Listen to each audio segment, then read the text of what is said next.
नमस्कार दोस्तों, मैं अरुण यूट्यूब चैनल पर आपका एक बार फिर से स्वागत है फ्रेंड्स। तो वापस एक और शेयर्स लेकर आया हूँ आपके लिए। नाम है एनएमडीसी और एनएमडीसी शेयर्स के बारे में मैं आपसे डिस्कस करूँगा। क्या इसके लेवल्स हो सकते हैं, क्या इसके प्राइस हो सकते हैं, क्या इसकी एक्सपायरी हो सकती है 27 जुलाई को, और अगली एक्सपायरी इसकी कैसी रह सकती है वो भी मैं डिस्कस करूँगा। और उसके बाद एक वीडियो और बनाऊँगा नेक्स्ट वीक में, जब ये एक्सपायरी हो जाएगी उसके बाद तब क्या इसके लेवल्स बनते हैं, तब हम इसके बारे में डिस्कस करेंगे। तो आऊँगा शेयर्स पर, लेकिन उसके पहले डिस्क्लोजर दिया हुआ है, इसको आप ध्यान से देख लीजिए। और बात करें ऑप्शंस के बारे में तो 10 में से 9 लोगों को जो है ऑप्शंस में लॉस ही होता है। बात करेंगे एनएमडीसी के बारे में तो टिकट स्टेज पर आपको लेकर आया हूँ। यहाँ पर आपसे बात करूंगा हाइज और लोस के बारे में। लास्ट क्लोजिंग प्राइस रहा है 111 रुपये का। और अगर बात करें यहाँ पर मंथली बेसिस पर, तो मंथली बेसिस पर स्टॉक्स ने हमें रिटर्न्स दिया है 5% का। तो जिस भी पर्सन ने इस स्टॉक्स में अपनी पोजीशंस को क्रिएट करा होगा, उन्होंने इस स्टॉक्स में अपना अच्छा खासा प्रॉफिट कमाया होगा।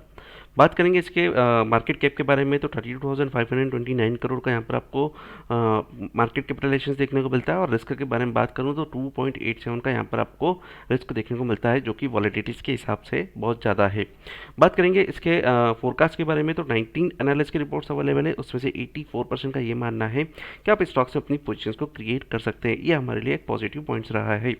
बात करेंगे इसके पी रेशोज़ के बारे में तो 5.81। अगर कंपैरिजंस की बात करें other limited to as compare to other industries के बारे में, तो यहाँ पर अब बात करें तो पी रेशियो इसका है 5.81। और price to book value ratio देखें तो अभी उससे भी कम है। तो स्टॉक्स में अभी भी एंट्री आप कर सकते हैं स्टॉक्स में। डिविडेंड यील्ड के बारे में बात करें तो 8.43 का यहाँ पर आपको डिविडेंड यील्ड देखने को मिलता है।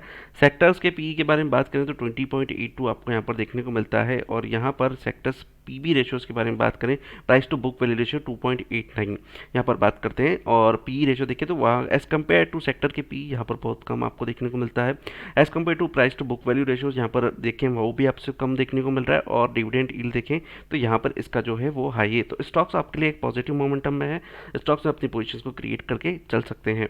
अब लेकर आऊँगा आपको एनएसई की वेबसाइट पर, और यहाँ पर हम देखेंगे टोटल क्वांटिटी कितना ट्रेडेड हुआ है। और उसके बाद हम देखेंगे इसके ऑप्शन चेंज के बारे में कि क्या इसमें लेवल देखने को मिल सकते हैं। बात करेंगे टोटल क्वांटिटी ट्रेडेड के बारे में तो 43,93,122 का यहाँ पर आपको टोटल क्वांटिटी ट्रेडेड देखने को मिलता है। जिसमें से डिलीवरेबल क्वांटिटीज़ के बारे में बात करें तो 19,52,721 का यहाँ पर आपको डिलीवरेबल क्वांटिटीज़ देखने को मिलता है।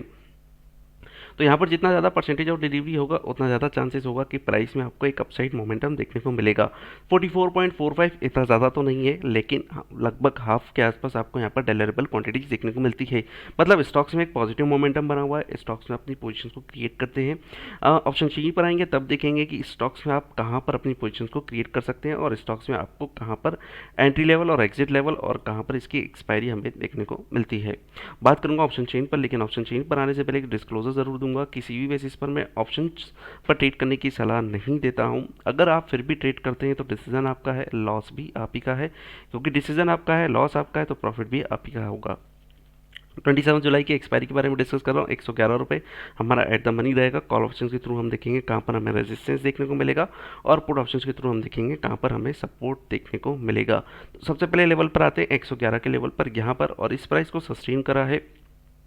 यहाँ पर ओपन इंटरेस्ट के बारे में बात करूँ तो 189 का ओपन इंटरेस्ट है। चेंज इन ओपन इंटरेस्ट -14 के यहाँ पर आपको देखने को मिलते हैं।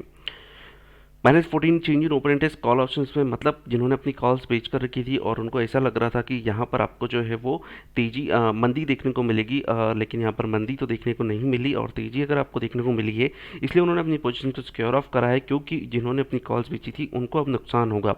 बात करेंगे 110 के प्राइस पर, यहाँ पर देखें तो 803 का ओपन इंटरेस्ट बना हुआ है। चेंज इन ओपन इंटरेस्ट 180 का यहाँ पर आपको देखने को मिल रहा है। अच्छा खासा रेजिस्टेंस था जिसको इसने क्रॉस आउट करा है। ऊपर की ओर बात करूँ तो 115 तक के लेवल जो है इस एक्सपायरी में आपको देखने को मिल सकते हैं। 1332 का ओपन इंटरेस्ट है। चेंज इन ओपन इंटरेस्ट 7 के यहाँ पर आपको देखने को मिलते हैं। बात करेंगे पुट ऑप्शंस पर, स्टॉक्स अगर नीचे की ओर गिरेगा तो कहाँ पर आपको सपोर्ट लेता हुआ दिखाई देगा। तो पहला सपोर्ट आपको 873 का, यहीं पर ही आपको स्टॉक सपोर्ट ले लेगा। और चेंज इन ओपन इंटरेस्ट के बारे में बात करें तो 19 का यहाँ पर आपको चेंज इन ओपन इंटरेस्ट देखने को मिलेगा।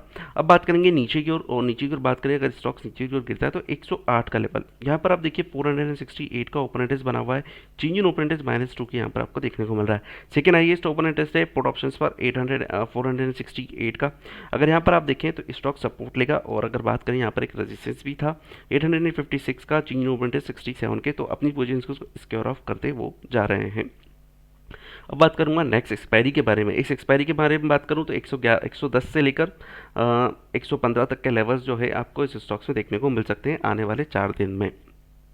अब बात करूंगा अगस्त सीरीज़ के बारे में, और अगस्त सीरीज़ के बारे में डिस्कस करेंगे स्टॉक्स में आपको कहां तक के लेवल्स देखने को मिल सकते हैं और इस स्टॉक्स में आपको आगे क्या अपनी रणनीति बनानी चाहिए वो भी हम यहाँ पर देखेंगे।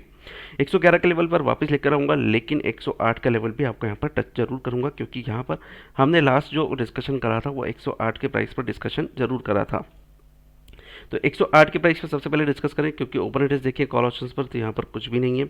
बात करेंगे ऊपर की ओर 110 के लेवल पर, यहाँ पर देखें एक रेजिस्टेंस है 229 का, तो 110 के नीचे सस्टेन करता है तो आपको यहाँ पर एक रेजिस्टेंस देखने को मिल जाएगा 110 के लेवल पर। ऊपर की ओर बात करूँ तो 115 का लेवल जो है वो अभी भी रेजिस्टेंस बना हुआ है।